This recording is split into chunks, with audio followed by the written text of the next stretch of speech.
there's obviously different approaches that everybody takes.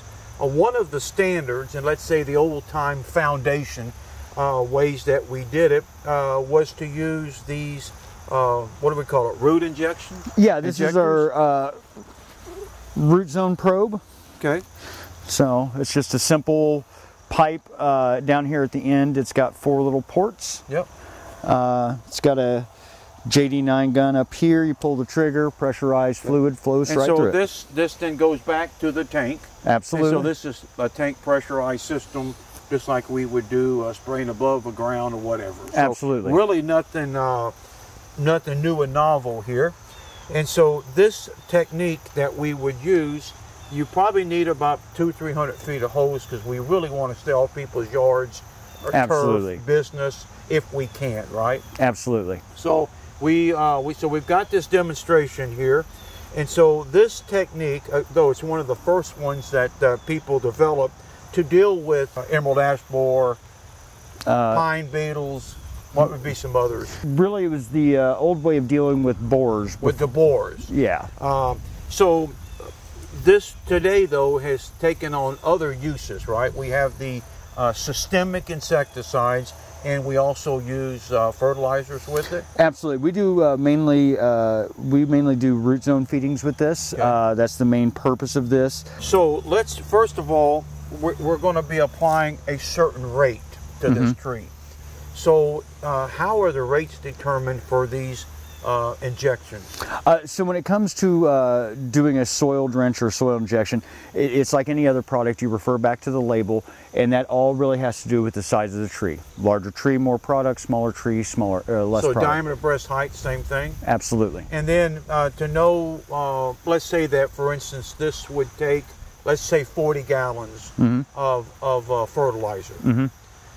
Then what I'm going to do is look on my tank and know what I started. So what size tank is this? That's a 200-gallon tank. 200 gallon? Yeah. So let's assume that I had 150 when I started.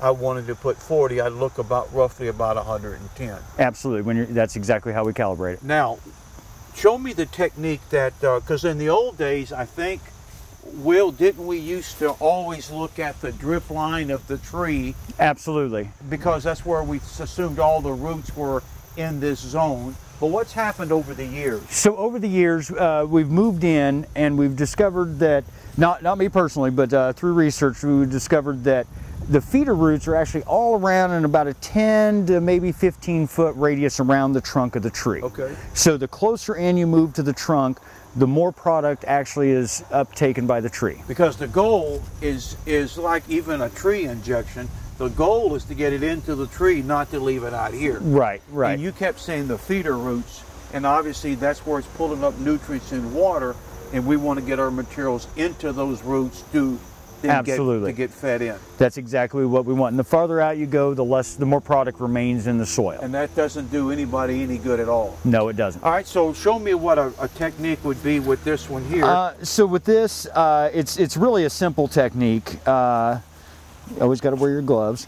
But so what I'll do is I'll come out at about that far away,